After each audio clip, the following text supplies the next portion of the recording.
तो क्लियरली लिखा गया है कि जहां भी तुम काफिरों को पाओ उसको मारो, मार डालो। क्लियरली लिखा गया है।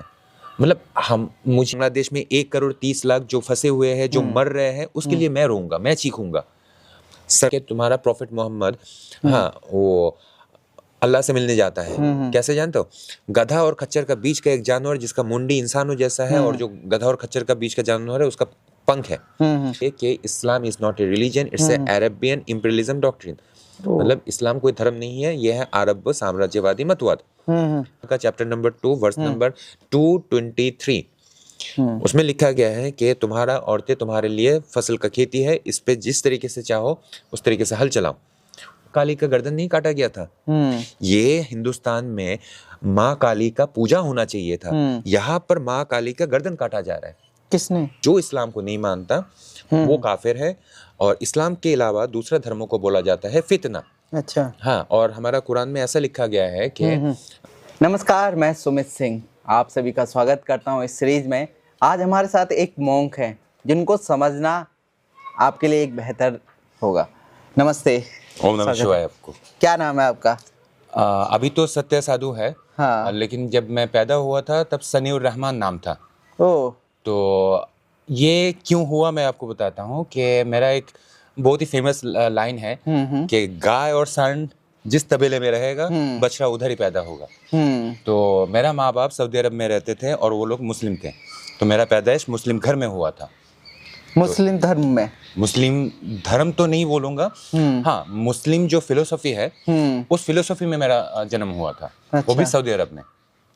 सऊदी अरब मतलब जहाँ पर इसका फैक्ट्री है, इस्लाम धर्म का जो फैक्ट्री जहाँ से फाउंडेशन हुआ था। जैसे हर कंपनी का एक फाउंडेशन का एक कंट्री होता है ना, तो इस्लाम का फाउंडेशन हुआ था सऊदी अरब का मक्का में। और वही एक मुस्लिम कंट्री में जब मुस्लिम फैमिली में कोई भी पैदा होता है तो उसका कल्चर वगैरह सब वो इस्लाम का ही एडुकेशन होता है। तो मुस्लिम से हिंदू बनने का सफर कैसे हुआ? देखिए, एक झटके में तो कुछ होता नहीं है। अब मुझे पता अभी है कि मैं एक इंसान बन के पैदा हुआ था, मतलब जिसको साइंस में बोला जाता है होमो सेपियंस। अब क्या है कि जब मैं पैदा हुआ था मुझे बोला गया था कि तुम मुस्लिम हो। मतलब कि अच्छा ठीक है, शायद मैं मुस्लिम होऊंगा, लोगों ने जो बोला है। उसके बाद जब प्रॉब्लम कहाँ से शुरू हुआ ये बताता हूँ। मैं डायरेक्टली सनातनी तो बना नहीं था, बस मुझे अपना धर्म को जानना था। हाँ, तो मैं अपना धर्म को जब जानना शुरू किया तब मैंने देखा कि इट्स कम्प्लीटली इलॉजिकल। और इलॉजिकल कब से समझ में आया, मेरा मम्मी पापा ने मेरे लिए एक कारी साहब को रखा था। तो वो कारी साहब मुझे इस्लाम का नॉलेज दिया करते थे। जैसे हमारे जैसे ABCDEFG जैसे होते हैं, का खा गा घा, तो उनका होता था अलिफ बे ते से जिम हा खा दल झल, मतलब वो अरबिक में। तो ठीक है, वो तो अरबिक मतलब कुरान पढ़ना सिखा रहा था मुझे। साथ ही साथ वो कुछ क्या बोलते हैं कहानियां सुनाते थे। और मेरा प्रॉब्लम ये था कि मैं मार्वल स्टूडियो जो है उसमें भी लॉजिक ढूंढता हूँ। तो अब इस्लाम का जो कल्प कहानी है उसमें भी मैं लॉजिक ढूंढने लगा। और इलॉजिकल कहानी के सामने लॉजिकल इंसान आ जाएगा, या तो धर्म टिकता है या फिर लॉजिकल इंसान रिलीजियस बन जाता है। अब मेरा प्रॉब्लम ये था कि मेरा लॉजिक इतना कट्टर था कि सामने वाला ही भस्म हो जाता था। जैसे मैं एक एग्जांपल देता हूँ कि मेरा कारी साहब मुझे एक बार बोल रहे थे कि इंसान जो पाप काम करता है वो हमारा जो बाएं कंधा होता है इसके ऊपर एक फरिश्ता होता है। उस फरिश्ते का काम ये होता है कि जब भी कोई पाप काम करता है तो वो अपने खाते में लिख लेता है, और जब भी कोई पुण्य काम करता है जिसको बोला जाता है स्वाब पुण्य काम, तो वो लिखता है इस कंधे पे बैठा हुआ एक फरिश्ता। और इन फरिश्तों का नाम भी है, इसका नाम है किरामन और इसका नाम है कातिबिन। तो कॉन्सेप्ट क्या है कि दो फरिश्ता रहते हैं कंधे पे बैठा हुआ जो आपका पाप और पुण्य लिखता है खाते में। ठीक है। हाँ, अब मेरा क्वेश्चन ये था कि कंधे में बैठे रहते हैं, मैं कभी कभी भागता हूँ, फुटबॉल खेलता हूँ, गिर नहीं जाते? मतलब कि ऐसा कैसे पूछ लिया? मतलब कि भाई देखो, हम लोग बाइक में भी बैठते हैं तो गिरने का चांस रहता है, गाड़ी में बैठते हैं फिर भी हम सीट बेल्ट लगाते हैं, मतलब गिरने का चांसेस को हम लोग रोकने के लिए बेल्ट लगाते हैं। तो या तो उन लोगों ने बेल्ट लगा के रखा है या फिर सुपर ग्लू लगा के बैठा हुआ है, तो गिरते क्यों नहीं है? अच्छा, बोलते थे कि मैं शैतान हूँ। भाई क्वेश्चन था ये बस। ओके, नेक्स्ट क्वेश्चन क्या है कि मुझे अरबी सीखने के लिए तो मुझे वो टीचर रखा गया है। अब मैं टीचर को पूछ लिया था कि अच्छा इंसान जब मर जाता है तो कहाँ जाता है? बोले कि कब्र में जाता है। बोले कि हाँ वो तो दिखाई देता है कि सारे लोग उसको ले जाके कब्र में डाल के आते हैं, फिर क्या होता है? बोल रहे कि नहीं, तुम जब कब्र में जाओगे तो उधर दो फरिश्ते आएंगे, आके तुम्हें क्वेश्चन आंसर करेंगे। बोले कि अच्छा ये कौन सा क्वेश्चन आंसर है? बोले केबीसी, मरने के बाद केबीसी कौन खेलता है? बोले कि नहीं, आएंगे फरिश्ते और तुम्हें तीन क्वेश्चन करेंगे। बोले क्या क्या? बोले कि तुम्हारा रब कौन है? तो मुझे जवाब देना पड़ेगा अल्लाह। हाँ, फिर बोले कि तुम्हारा नबी कौन है? मुझे जवाब देना पड़ेगा हजरत मोहम्मद मुस्तफ़ा सल्लल्लाहु अलैहि वसल्लम। और तीसरा तुम्हारा दीन क्या है, मतलब तुम्हारा रिलीजन क्या है? तो मुझे बोलना पड़ेगा कि इस्लाम। अब मेरा क्वेश्चन ये है कि मतलब ये जो प्री स्क्रिप्टेड जो ये केबीसी खेला जा रहा है, तो उसका लैंग्वेज क्या होगा? कि अरबिक तो मुझे आता नहीं है। अभी अगर मैं मर जाऊं तो आंसर कैसे दूंगा मैं? हाँ, बोले कि नहीं, मरने के बाद हर कोई अरबी में बात करना शुरू कर देता है। तो मैं आपको 500 रियल क्यों दे रहा हूँ? 500 रियल, मैं सऊदी अरब में पैदा हुआ तो उधर रियल ही होते। अब ऐसा क्वेश्चन का आंसर उन लोगों के पास था नहीं। अब मेरे नज़र में हर कोई इंसानी था, और एक टाइम तक तो मेरा यही बिलीव था कि इस पूरा दुनिया में हर कोई मुस्लिम होते हैं, क्योंकि सऊदी अरब में पैदा हुआ था, उधर कोई ना मंदिर है ना कोई चर्च है। हाँ, यहाँ तक कि जब मैं हज करने भी गया था, वहाँ पर लिखा हुआ था कि नॉन मुस्लिम नॉट अलाउड। अच्छा। अब वहाँ पर जाके मतलब नॉन मुस्लिम क्या चीज़ होता है, हाँ, तब समझ में आया कि ना दुनिया में और भी धर्म वगैरह होते हैं। तो उस टाइम तक कोई भी था नहीं ये बोलने के लिए कि इस दुनिया में 4200 के ऊपर धर्म है। हाँ, मुझे लगता था कि पूरा दुनिया में एक ही धर्म है, क्योंकि वो लोग माइक्रोफोन में चीख के जो हमारे हिंदुस्तान में अजान दिया जाता है, वो तो एक तरह का धर्मानुभूति पे आघात है कि वो जब ये डिक्लेयर कर रहा है कि अल्लाह अकबर, हाँ, ला इलाहा इल्लल्लाह, मतलब क्या है कि अल्लाह सबसे बड़ा है, अल्लाह सबसे बड़ा है, और अल्लाह के अलावा कोई और नहीं है। ये तो एक तरह का ब्लास्फेमी क्या बोलते हैं, क्लेम है कि हमारे अलावा सारे झूठ है। हाँ, और हमें अगर कोई फॉलो नहीं करता, वो अल्लाह के नज़र में बुरा है और उसको ख़त्म कर दो, ये बोला जाता है अजान में। नहीं, वहाँ पर तो ये तो क्लेम किया ही जा रहा है कि अल्लाह के अलावा कोई बड़ा है नहीं। जो आपने पूछा कि ये बोला जाता है अजान में, नहीं, ये बोला जाता है कुरान में। हाँ, कुरान में 144 आयतें हैं जहाँ पर सीधा बोला जा रहा है कि काफिरों को मारो। अच्छा। अब काफिर कौन होता है? जो इस्लाम को नहीं मानता। अच्छा। हाँ, मतलब non Muslim, all the non Muslim, specifically ना हिंदू है ना क्रिश्चियन है, नहीं, जो इस्लाम को नहीं मानता वो काफिर है। और इस्लाम के अलावा दूसरा धर्मों को बोला जाता है फितना। अच्छा। हाँ, और हमारा कुरान में ऐसा लिखा गया है कि हमारा तो नहीं है, वो मोहम्मद का है, हाँ, हमारा नहीं है। तो क्या है कि वहाँ पर पूरा बोला गया है कि जैसे मैं आपको एक चीज़ बताता हूँ, कुरान का चैप्टर नंबर 9, मतलब अध्याय 9, श्लोक नंबर 5, जिसमें पूरा क्लियरली लिखा गया है कि जहाँ भी तुम काफिरों को पाओ उसको मार डालो। क्लियरली लिखा गया है। मतलब मुझे एक चीज़ समझ में नहीं आता कि हमारा इंडिया में यूपीएससी क्रैकर्स, इतना पढ़ा लिखा लोग हर साल बाहर आते हैं, यूपीएससी क्रैकर्स होते हैं, तो वो लोग कभी भी कुरान को खोल के ये लाइन नहीं पढ़ सकता। जैसे मैं आपके चैनल के थ्रू में बता रहा हूँ कि कुरान का चैप्टर नंबर 9 वर्स नंबर 5 पढ़ के देख लो, वही लिखा हुआ है जो मैं अभी कह रहा हूँ। अच्छा। हाँ, कोई भी वेबसाइट हो, चैट जीपीटी आजकल है, चैट जीपीटी से पूछ लीजिए कि translate the Quranic verse chapter number 9 verse number 5। अच्छा, कुरान की जब हम बात करते हैं, कुरान मुस्लिम के लिए क्या है और आपके लिए क्या है? अब नहीं, मेरा नाम है सत्या। मेरा नाम असल में क्या है, मैं हर किसी को बोलता हूँ कि वृक्ष तुम्हारा नाम क्या है, फल ही उसका परिचय है। हाँ, आज तक ऐसा कभी नहीं हुआ कि ड्रैगन फ्रूट का ट्री से आम का फल निकल रहा है। नहीं, जो फल देता है जो भी पेड़, उस फल के अनुसार उसका नामकरण होता है। मैं सत्या बोलता हूँ। तो मिथ्या में मुस्लिम के अनुसार वो है अल्लाह के द्वारा भेजा गया आसमानी किताब। अच्छा। जो अल्लाह आसमान के ऊपर रहते हैं, आसमान से भेजा गया एक कुरान है जो हजरत मोहम्मद मुस्तफ़ा सल्लल्लाहु अलैहि वसल्लम के पास आया था। अच्छा। हाँ, वो भी कब आया था? 610 ईस्वी में। अच्छा। 610 ईस्वी में उनके पास ये कुरान आया, क्योंकि वो पैदा हुए थे 570 ईस्वी में। अच्छा। 12 रबीउल अव्वल मंडे को मक्का में। अब उनका जब 40 साल उम्र हुआ था, तब वो क्लेम करना शुरू कर दिए थे कि I am the prophet of Allah. हाँ, मतलब जिस तरीके से जीसस क्राइस्ट क्लेम किए थे कि I am the son of God, तो ठीक इसी तरह क्या बोला, मोहम्मद भी अपने आप को अल्लाह का दोस्त बताना शुरू कर दिए थे। तो मोहम्मद का इस क्लेम को सारे मुस्लिम, इस दुनिया के सारे मुस्लिम लोग वो सच मानते हैं। अब मैं जो जानता हूँ वो मैं बताता हूँ कि इस दुनिया में 4200 के ऊपर धर्म है, लेकिन इस 4200 के ऊपर धर्मों में कहीं पर भी ये नहीं बोला गया है कि तुम विधर्मियों को, मतलब हमारा धर्म को छोड़ के दूसरा धर्मों को मारो, कहीं पर भी नहीं लिखा गया है। उसके बाद दुनिया में कोई भी धर्म में ऐसा नहीं बोला गया है कि हम जिस जिस कंट्री में जाएंगे वहाँ हम अपना लॉ एंड ऑर्डर को इस्टेब्लिश करेंगे। दुनिया में और कोई धर्म में नहीं है। आप बुद्धिस्ट कंट्री देख लो, वो लोग नहीं बोलते कि बुद्धिस्ट लॉ चाहिए हमें। क्रिश्चियन नहीं बोलते कि हमें पॉप का दिया हुआ जो कमिटमेंट है वो चाहिए हमें पार्लियामेंट में। नहीं, हिंदू भी नहीं बोलता कि मुझे क्या बोलते हैं भीमराव अंबेडकर का संविधान के अलावा हमें क्या बोलते हैं गीता का संविधान चाहिए या फिर हमें वेदों का संविधान चाहिए। नहीं, कोई नहीं बोलता।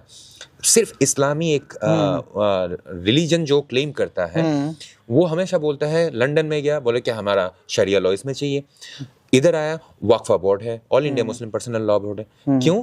जिंदगी जीने के लिए अगर तुम्हारे पास ऑलरेडी गंगा जल है, तुम्हें सऊदी अरब से जमजम का पानी क्यों चाहिए?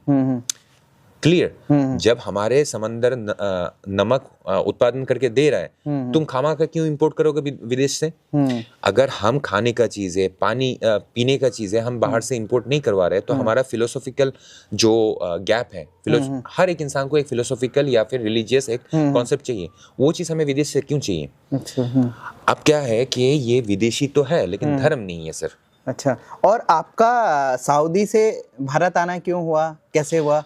देखिए, पहली बात तो जो कंफ्यूजन मैंने आपको बताया, वो सारे कंफ्यूजन जब आता था मैं क्वेश्चन पूछता था, क्योंकि देखिए शरीर का भूख होता है तो हम खाना खाते हैं, मन का भूख जब होता है वो प्रश्न होता है, और उसका भूख को खत्म कौन कर सकता है? सवाल का जवाब। सवाल है आपका भूख, जवाब है उसका क्या बोलते हैं उसका आहार जिसको बोला जाता है। अब क्या है कि मुझे भूखा ही रख दिया गया था। पूरा कुरान होता है 30 चैप्टर, 30 पारा बोला जाता है। 300 पारा में कोई एक्सप्लेनेशन नहीं है। जैसे मैं आपको एक चीज बताता हूँ, ओशो को भी जब पूछा गया था कि टेल अस समथिंग अबाउट इस्लाम, उन्होंने कि 90% इज यूजलेस। उसने पूरा क्लियरली बोल दिया था कि 90% इज यूजलेस, और बाकी जो 10% है वो भी हम बहुत मेहनत करके उसको थोड़ा बहुत स्पिरिचुअल मीनिंग दे सकते हैं, लेकिन वो भी फेक होगा। और दिस इज द ट्रूथ। अगर किसी ने आज से सालों पहले सच बोल के गया था तो उस सच को एक्सेप्ट कर लेना चाहिए था। हम कर क्यों नहीं पाए? हम स्वार्थी हैं। हमें क्या बोलते हैं, फिलोसॉफी कितना भी गंदा हो, अगर वो वोट देता है एक्सेप्ट देम। ये हमारा सबसे बड़ा क्या बोलते हैं माइनस पॉइंट है डेमोक्रेसी का। अब मेरे लिए क्या है आप पूछे थे, तो मेरे लिए क्या, ये पूरा दुनिया के लिए, नॉन मुस्लिमों के लिए, मतलब दुनिया के 27% है मुस्लिम, बाकी जो 73% है वो सारे नॉन मुस्लिम्स हैं। तो सारे नॉन मुस्लिम्स के लिए ये होना चाहिए कि Islam is not a religion, it's an Arabian imperialism doctrine. मतलब इस्लाम कोई धर्म नहीं है, यह है अरब साम्राज्यवादी मतवाद। हाँ, मैं क्यों बोल रहा हूँ, जैसे माओ क्या बोलता था कि हमारा माओइज्म को प्रतिष्ठा करो, मोहम्मद क्या बोलता है कि हमारा इस्लाम को और हमारा शरिया लॉ को हर जगह एस्टैब्लिश करो। माओ क्या बोलता था कि बंदूक के नल के आगे ही क्रांति है। अब मोहम्मद क्या बोलता था कि तलवार के नीचे ही शांति है। हाँ, इस्लाम शांति का धर्म जो बोला जाता है, तो इस्लाम को एस्टैब्लिश करने के लिए पूरा दुनिया भर में कितना जेनोसाइड हुआ है ये क्यों नहीं बता रहा है कोई? जैसे हम बोलते हैं कि नहीं इस्लाम बहुत शांति का धर्म है। अरे भाई ट्रेलर दिखाओ। ट्रेलर हमारा कहाँ से शुरू होगा कि उनका नाम क्या है, मोहम्मद घोरी। मोहम्मद घोरी को हम लोगों ने इनविटेशन नहीं दिया था कि हमारा बेटी का शादी है तुम आ जाओ। नहीं, वो ठीक उसी तरह आया था जिस तरीके से अजमल कसब आया था। मोहम्मद घोरी भी वही काम किया था जो काम हमारा अजमल कसब ने किया था। तो जिस तरीके से हम अजमल कसब को फांसी पे लटकाए थे, अगर हमें अपना हिंदुस्तान का इज्जत वापस चाहिए तो हमें क्या करना पड़ेगा कि जो किलर था मोहम्मद घोरी को मुर्दा ही सही, लेकिन उसको जज कोर्ट में या हाई कोर्ट में ये इज्जत देना चाहिए कि ही वाज ए टेररिस्ट। अच्छा, हाँ, हाँ, तो सऊदी अरब में भी यही सब चीजें मैं बोलता था कि Islam is not a religion, it's an Arabian imperialism doctrine, क्योंकि मेरे पास कोई भी साइंटिफिक, तुम लोग लॉजिकल आंसर तो दे ही नहीं पा रहे हो। तुम दिखा रहे हो कि तुम्हारा प्रॉफिट मोहम्मद, हाँ, वो अल्लाह से मिलने जाता है। कैसे जानते हो? गधा और खच्चर का बीच का एक जानवर जिसका मुंडी इंसानों जैसा है, और जो गधा और खच्चर का बीच का जानवर है उसका पंख है। चलो ये तो समझ में आता है कि दुनिया में वायुमंडल में जब भी वो जानवर घूमेगा पंख से उड़ सकता है, चलो फिजिक्स इधर तक काम करेगा। लेकिन ये गधा और खच्चर का बीच का जानवर जिसका नाम है बोराक, ये बोराक बिना हेलमेट और बिना बेल्ट के हजरत मोहम्मद सल्लल्लाहु अलैहि वसल्लम को आसमान में उड़ा के ले गया। अच्छा, हाँ, चलो वायुमंडल के बाहर जाने के बाद आपको भी पता है उधर हवा है नहीं, तो गधा वो पंख लेके कर क्या रहा था, तो छोड़ो। उसके बाद ये जो गधा ऊपर तक गया है, हाँ, हाँ, हमारा ATF चाहिए होता है, एयर टर्बो फ्यूल, हाँ, जो प्लेन वगैरह उड़ता है, तो इसका सिलेंडर कहाँ लगा हुआ था? इस गधे की। और तीसरा चीज, चलो गधा के बाद छोड़ देता हूँ, हमारा नासा के जितना भी एस्ट्रोनॉट्स होते हैं वो स्पेस सूट पहन के फिर बाहर जाते हैं। हजरत मोहम्मद ने कुछ नहीं पहना था, वो दम घुट के मरा क्यों नहीं? सिंपल सवाल। इसी को साधुपंथी बोलते हैं कि जो जैसा दिखता है उसको वैसा ही बोलो। तो आपका भारत का सफर कैसे स्टार्ट हुआ? जब ऐसा क्वेश्चन पूछता था तो वो लोग तो मुझे प्यार करके मुझे राजा के गद्दे में बिठाएगा नहीं, मेरा वीसा कैंसिल करके मुझे भेज दे बाहर। अच्छा, हाँ, तो मेरा वीसा अगर कैंसिल होगा, जब भी कोई कंट्री में वीसा कैंसिल होता है परदेश कंट्री में, तो उसको इलीगल इमिग्रेंट बोला जाता है। अच्छा, हाँ, अब इलीगल इमिग्रेंट को उधर रखेगा नहीं, मुझे भेज दिया इंडिया। तो आप फिर मुस्लिम से हिंदू में कब परिवर्तन हुए पूरी तरीके से? अब क्या है कि क्वेश्चन तो मेरे पास पहले से बीज बोया हुआ था, हाँ, कि ये तो झूठ है, ये सारी चीजें झूठ है, लेकिन असली कौन सा है? हाँ, मतलब मेरे सामने ये क्लियर था कि जिसको मैं पापा बुला रहा हूँ वो मेरा पापा नहीं है, कोई और मेरा पापा है। अच्छा, हाँ, मतलब जिसको मैं गॉड मानता था, लोग जो बोल रहे थे कि अल्लाह ही तुम्हें बनाने वाला है, वो तो झूठ निकल गया मेरे सामने। अब उस चीज को कॉन्फर्मेशन करने के लिए मुझे और भी ज्ञान अर्जित करना था। अब सऊदी अरब में कुरान के अलावा कोई शास्त्र पढ़ने नहीं देता है, और मैं जिस जमाने में पैदा हुआ था 1987, उस टाइम google.com था नहीं। अब क्या है कि मेरा नॉलेज उस टाइम तक बहुत ही सीमित था। अब वो असली नस्लीन आ चुका है बांग्लादेश में, क्योंकि मैं पश्चिम बंगाल से हूँ। अच्छा, तो मैं सऊदी अरब से जब निकाला गया था तो कलकत्ता में आ गया। अब आपको शायद ये पता है कि इस इंडिया में सबसे ज्यादा किताबें पढ़ने वाला इंटेलेक्चुअल जो चश्मिश होते हैं वो बंगाल में होते हैं। अब क्या है कि मुझे जब निकाला गया था उस टाइम क्या बोलते हैं, बुक फेयर था। अच्छा, हाँ, फरवरी में बुक फेयर होता है। इंटरनेशनल लैंग्वेज डे के चक्कर में ये लोग बुक फेयर करते हैं। उस बुक फेयर से मैंने इस दुनिया का जितना भी एथिस्ट थे, नास्तिक थे, उनका किताबें लेके आ गया। अच्छा, गलती से उसमें से चारवाक मुनि का भी किताब आ गया। अच्छा, अब मेरे दिमाग में ये आ गया कि मैं जिस कम्युनिटी से आता हूँ उस कम्युनिटी में अगर कोई अल्लाह को नकारता है, इस्लाम को नकारता है, उसको मुर्ताद बोल के बोलते हैं कि इसका सजा एक ही है, सरतन से जुदा, मतलब गला काट दो। और ये कौन सा धर्म है जिसमें बोला जा रहा है कि इसका लॉजिक अगर सही है, लाजवाब है, तो ये हमारा मुनि है, ऋषि है, मतलब रिसर्चर। हमारा चारवाक मुनि बोला जाता था। उसके बाद खुद ही का धर्म को प्रश्न करने वाला दूसरा एक किताब मुझे मिल गया, सत्यर्थ प्रकाश। अच्छा, हाँ, वो स्वामी दयानंद सरस्वती का, वो मैंने पढ़ा। उसके बाद मैंने गौतम बुद्ध को पढ़ा। अच्छा, हाँ, गौतम बुद्ध ये बोल रहे थे कि ईश्वर है या नहीं है, इससे बड़ी बात है कि तुम्हारे पास ईश्वर का ज्ञान कितना है। हाँ, मतलब कि पढ़ो, ईश्वर नहीं है इसके ऊपर अगर लॉजिक से वो भी पढ़ो। अच्छा, जब आप मुस्लिम धर्म से हिंदू धर्म की तरफ जा रहे थे, ठीक है, इंडिया में आए, तो आप पे कुछ हमले या कुछ हुआ? नहीं, उस टाइम तक नहीं हुआ था। मैं बताता हूँ कि मैं 2008 को तो मुझे निकाल दिया। अब मुझे कंफर्मेशन मिल गया काफी सारे किताब पढ़ने के बाद कि दीज आर ऑल फेक्स। हाँ, मतलब इस्लाम का सारी चीजें, लेकिन नया ज्ञान मुझे मिलने लगा। अब क्या कर रहा था मैं, कॉम्पेरेटिव रिलीजन को इकट्ठा करके मैं कंपेयर करना शुरू कर दिया था कि जैसे सनातन में, हिंदुइज्म में हम अमेंडमेंट कर सकते हैं। कोई भी गंदगी दिखे तो हम पंडित लोग या आचार्य लोग उसके ऊपर डिस्कशन करके उस चीज को हम चेंज कर सकते हैं। राइट, हाँ। जैसे हमारे क्या बोलते सतीदाह प्रथा था, बाल विवाह था, वो गंदगी था प्रथा के नाम पे, उसको चेंज कर दिया, उसको पूरा उखाड़ फेंका। यहाँ तक कि कोई भी आके कोई भी गंदगी फैलाने का कोशिश करे, हमारा आचार्य या फिर हमारा पंडित लोग सामने अगर जाके उसका विरोध करेंगे, उसको हत्या नहीं करते। लेकिन इस्लाम में हत्या हो जाता है। उसका सबसे बड़ा प्रमाण मैं आपको देता हूँ कि पहली बात तो इस्लाम में औरतों का कोई इज्जत नहीं है। उसका सबसे बड़ा प्रमाण आपको देता हूँ, कुरान का चैप्टर नंबर 2 वर्स नंबर 223। उसमें लिखा गया है कि तुम्हारा औरतें तुम्हारे लिए फसल का खेती है, इस पे जिस तरीके से चाहो उस तरीके से हल चलाओ। मतलब औरतों को फसल का खेती बोला गया है, इंसान भी नहीं। अब मेरे सामने जब ऐसा वर्सेस आ जाता है, मैं बोलता हूँ कि ये कब लिखा गया था? बोले 1400 साल पहले। बोले कि अच्छा उस टाइम हल चलाया जाता था, अभी ट्रैक्टर है, मैं ट्रैक्टर ऑर्डर करता हूँ। बोला कि नहीं, ऐसा बदतमीजी क्यों? बोले बदतमीजी शुरू किसने किया था ये तो बताओ, कि औरत को तुम इंसान नहीं बोल रहे हो, इसको फसल का खेती बोल रहे हो। फिर मेरा सबसे ज्यादा प्रॉब्लम कहाँ हुआ था कि मेरा मम्मी को जेनेटिकल अस्थमा था, सांस लेने में प्रॉब्लम तो होती थी। उनको बुर्का पहना जा रहा है, और भाई बुर्का कैसा, सिर्फ आंखें दिखेंगे, मुंह भी ढका हुआ। अरे भाई बिना कारण आप मास्क पहन के घूमो, आपको भी ब्रीथिंग प्रॉब्लम हो जाएगा। कि कोरोना वोरोना कुछ है नहीं, मैं मास्क पहन के घूम रहा हूँ। मेरा मम्मी जिंदगी भर, मतलब कोरोना तो आया था ये 2020 में, मेरा मम्मी मैं पैदा होने के बाद से देख रहा हूँ कि डाकू बन के घूम रही है। ये ऑफ कोर्स इट्स निकाब। और मैं तो बोलता हूँ कि इसको हमारा इंडिया में बैन किया जाए। आप मेरा सवाल करेगा, कौन सा बुर्का वाली का मुंह उठा के देखेगा?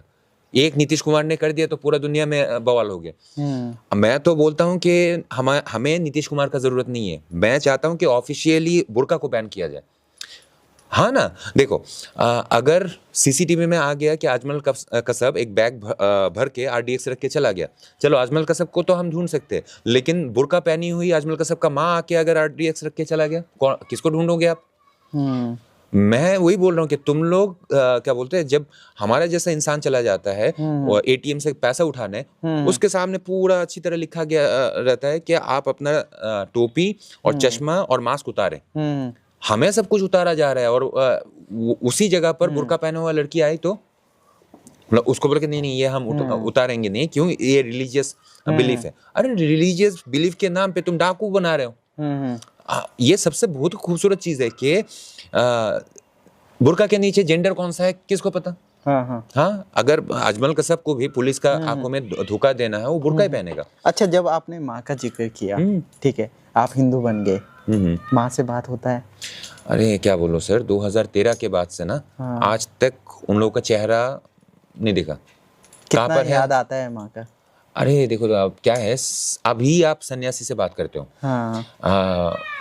आप कभी ऐसा कभी देखे हो कि वो मुर्गी अंडा देने के बाद उसका चूजा रहता है, एक लेवल के बाद मुर्गी भी अपना चूजे को बच्चे जैसा नहीं देखता। अच्छा, नेचर का ही तो हिस्सा है। हम इंसानी वो होते हैं कि अटैचमेंट से जोड़ लिया जाता है। हमारा सनातन ने दूसरा अमीर बनना सिखाया है।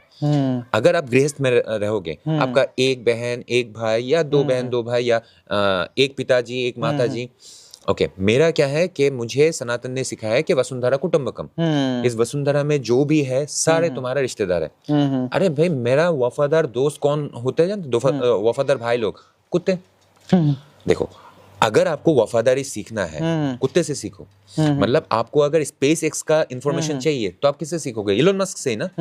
इस दुनिया में, इस धरती में अगर वफादारी अगर किसी को सीखना है, उसका प्रोफेसर है कुत्ते। अच्छा, हाँ, इंसानों में वफादारी नहीं है सर। तो मतलब आप साधारण शब्दों में क्या कहेंगे? देखिए सर, मैं ओशो जैसा ही वही चीज बोलूंगा कि आप हिंदू हो, मुस्लिम हो, क्रिश्चियन हो, कुछ भी हो, नो योर रिलीजन फर्स्ट। पहले खुद का रिलीजन को जानो। अच्छा, आप अगर मुस्लिम हो, मस्जिद जा रहे हो, वेरी गुड। मस्जिद में जाके जो पढ़ रहे हो, उसका ट्रांसलेशन तो पढ़ो। क्या पता तुम गालियां बक के चले आ रहे हो। अच्छा, है ना, क्योंकि अरबिक तो हमारा मातृभाषा है नहीं। तो तुम अपना मातृभाषा में अपना कुरान को तर्जुमा करके पढ़ो। संस्कृत आपका मातृभाषा नहीं है। मैं आपको भी बोलूंगा कि भाई हिंदुओं, अपना गीता को या महाभारत को संस्कृत से ट्रांसलेट करके पढ़ो। जब हमारा MBBS सीखने के लिए हम अपना रीजनल लैंग्वेज पे हम उसको स्टडी करते हैं, तो हम धर्म ग्रंथ को क्यों नहीं पढ़ रहे? मैं चाहता हूं कि हमारा क्या बोलते हैं, मदरसा वगैरह जो भी है, उसमें जो भी एजुकेशन दिया जा रहा है, उसका कंट्रोल NEP का पास होना चाहिए, नेशनल एजुकेशन पॉलिसी मेकर जो है, मतलब मैं डायरेक्टली उन्हीं का ही नाम लेना चाहता हूँ। उनका नाम है धर्मेंद्र प्रधान जी, जो हमारे एजुकेशन मिनिस्टर हैं। कि आपका दायित्व नहीं बनता कि बच्चों को क्या सिखाया जा रहा है। अगर मैं अपना बेटे को कोई भी मूवी सजेस्ट करूंगा, पहले मैं क्या करूंगा कि उस मूवी को मैं खुद देखूंगा। मैं देखूंगा कि उसमें मल्लिका शेरावत का कोई अश्लील सीन तो नहीं है। हाँ, तब जाके मैं अपने बेटे को देखने के लिए बोलूंगा। तो एजुकेशन मिनिस्टर का ये भी दायित्व बनता है कि हमारा आने वाले जितना भी जेनरेशन है वो इस्लाम के नाम पे, धर्म के नाम पे जिहाद तो नहीं सीख रहा है। उसामा बिन लादेन जो करके गया है, अजमल कसब जो करके गया है, ये तो नहीं करना चाहता। तो ये चीज हमें उंगली उठाना है किसके ऊपर? सरकार के ऊपर। अच्छा, सरकार से मतलब क्या आपकी मांगे हैं? सरकार को मैं यही बोलूंगा कि प्लीज गांधी मत बनना, क्योंकि ईश्वर अल्लाह तेरो नाम ये हम दोबारा नहीं सुनना चाहते। नहीं, एक सिंपल शब्दों में, क्योंकि जो हमारी ऑडियंस है, ठीक है, वो एक साधारण शब्दों में जानना चाहती है। कौन से विषय पे बोलो? प्रॉब्लम्स तो बहुत है। अच्छा, नहीं, जो आपने न्यू एजुकेशन की पॉलिसीज की बात करी, ठीक है, देश के जो एजुकेशन मिनिस्टर हैं उनको बोला कि ये चीज नहीं चाहिए, क्या चीज नहीं चाहिए एक साधारण शब्दों में? मैंने जो किया है, मैं चाहता हूँ कि सारे लोग वही करें। कि जब आपको पता है कि एजुकेशन के नाम पे मदरसा के अंदर आपको जिहादी बनाया जा रहा है, तो एजुकेशन मिनिस्ट्री के पास उनका जितना भी ईमेल्स है, उनका जितना भी ऑफिसेस है, उनको वो रिक्वेस्ट करे। हम सारे लोग अगर रिक्वेस्ट करेंगे कि सर हमारा जो आने वाले जनरेशन है उसको एजुकेशन के नाम पे जिहादी बनाया जा रहा है, which is harmful for our country। इसका अगर हार्मफुलनेस आपको दिखाना है कि बांग्लादेश में दीपू चंद्र दास को दिखा दो। अच्छा, हाँ, बांग्लादेश में जो हो रहा है अभी वर्तमान हालत जो है वो दिखा दो कि अगर हम लोग इसको कंटिन्यू करते रहे, ये सारे जिहादी हमारे इंडिया में पैदा होंगे। अच्छा, हाँ। तो हम चाहते हैं कि इसको कटघरे पे लाया जाए। अच्छा, जब आप बांग्लादेश की बात करते हैं, आजकल बहुत ट्रेंडिंग में चल रहा है, कुछ जो क्रिकेट खेलते हैं खिलाड़ी उनको भी बैन कर दिया, तो क्या आप सोचते हैं बांग्लादेश के बारे में? बांग्लादेश नाम का कोई देश अभी इस दुनिया में रहा नहीं। वो ये है न्यू ईस्ट पाकिस्तान, क्योंकि जहां पर कोई गवर्नमेंट नहीं है, हाँ, तो वहां पर गार्जियन लेसी बोला जाता है। जब कोई भी लाश का फैमिली मेंबर्स नहीं जाता, तब क्या बोला जाता है कि बेवारिस लाश है। जब हमारा शेख हसीना जो इलेक्टेड मिनिस्टर थी, प्राइम मिनिस्टर थे, उसको जब देश से निकाल दिया गया, अब तो बिना पट्टे का कुत्ता घूम रहा है। इसके मतलब हमारा बांग्लादेश अभी बांग्लादेश रहा नहीं। वहां पर जिसका कंट्रोल है, मतलब लश्कर तैयबा का कंट्रोल है, ABT अंसरुल बांग्ला टीम का कंट्रोल है, और उसका फंडिंग भी आ रहा है ISIS, Islamic state of Iraq and Syria. ये सारे लोग उधर फंडिंग कर रहे हैं। अगर हम लोग वहां के, देखिए, मुझे बांग्लादेश से कोई लेना देना नहीं है, लेकिन मुझे हिंदुओं से लेना देना है। जिस तरीके से फिलिस्तीन में अगर कोई भी मुस्लिम मरता है जो इंडियन भी नहीं है, हमारा भाषा भी नहीं बोलता, अगर अरबी भाषा बोलने वाला फिलिस्तीनी अगर मरता है, उसके लिए हमारा मौलाना महमूद मदानी जो जमात उलमा हिंद का जो मार्केटिंग मैनेजर है, तो वो अगर रोता है, तो मैं बांग्लादेश में 1,30,00,000 जो फंसे हुए हैं, जो मर रहे हैं, उसके लिए मैं रोऊंगा, मैं चीखूंगा। सरकार साथ दे या ना दे, मुझे दर्द होता है मेरा हिंदू जब मरता है। तो मैं चाहता हूँ ये जो चीज बांग्लादेश में हो रहा है, इसका रेश अभी क्या बोलते हैं, पश्चिम बंगाल में भी आ रहा है। उसका पूरा सिम्टम आपको मैं उंगली से दिखा सकता हूँ कि माँ काली का गर्दन नहीं काटा गया था। ये हिंदुस्तान में माँ काली का पूजा होना चाहिए था, यहाँ पर माँ काली का गर्दन काटा जा रहा है। किसने और जिसने मक्केश्वर, मतलब मक्का में जो काबा बोला जाता है, वो हमारा मक्केश्वर मंदिर था। उस मक्केश्वर मंदिर में 365 मूर्तियां जिसने तोड़ा था, उसी का ही फॉलोअर ने माँ काली का गर्दन काटा है। मतलब इन लोगों ने सुन्नत पालन किया है। सुन्नत वो होता है, प्रॉफिट मोहम्मद जो करते थे उसी को फॉलो करने को ही सुन्नत बोला जाता है। ये जो माँ काली का गर्दन मुस्लिमों ने तोड़ा है, उसने असल में रिलीजियस जो क्रिया है उसी को ही फॉलो किया है बस।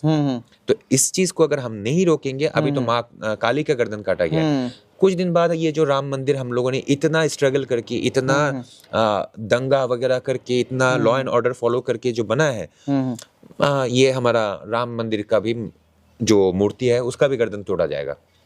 अच्छा, जब आप हज की बात करते हैं, आपने कितनी बार हज गए? देखिए, मैं बताता हूँ कि उम्रा एक होता है कि आप कभी भी कितनी बार जाके गए? हाँ। उम्रा एक होता है हाँ। कि कोई भी जाके किसी भी सीजन में जाके प्रे कर सकता है, उसको उम्रा बोला जाता है। तो वो मैंने 7 बार किया है। 7 बार? 7 बार। और एक बार कोई हज करता है तो उसको हाजी बोला जाता है। अच्छा। और 3 बार कोई हज करता है तो उसको अल हज बोला जाता है। हाँ। तो मेरा नाम था अल हज मोहम्मद सनीउर रहमान मियाँ। हो। हाँ, तो अल हज टाइटल इसीलिए है क्योंकि मैंने 3 बार हज किया हूँ। और जब मैं हज करने गया था सर, तो मैंने एक चीज़ नोटिस किया, और एक बहुत बड़ा खुलासा आपके सामने रख रहा हूँ सर, कि काबा जो है, अच्छा। काबा कोई इस्लाम का प्रतीक नहीं है, वो हाँ। हमारा मक्केश्वर का मंदिर था।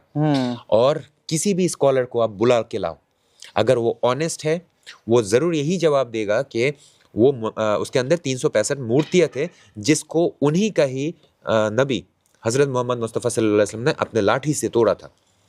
मतलब अगर वो मस्जिद होता, मस्जिद में कभी मूर्तियाँ नहीं रहते, इसमें पहले से मूर्तियाँ रहते थे। यहाँ तक कि जो शिवलिंग बोला जाता है, हम अपना शिवलिंग को इस तरीके से देखते हैं कि शिवलिंग ऊपर की तरफ है, और हमारा योनि जो है, जिससे हम सिंबॉलिक तौर पे माँ पार्वती को शो करते हैं, हम लोग इस तरीके से पूजा करते हैं, वो लोग इस तरीके से पूजा करते हैं। वो आप फ्रेम देख लेना, हमारा योनि पूजा, क्योंकि इस दुनिया में आने के लिए योनि के अलावा और कोई दरवाजा है नहीं, इसलिए हम योनि पूजा करते थे।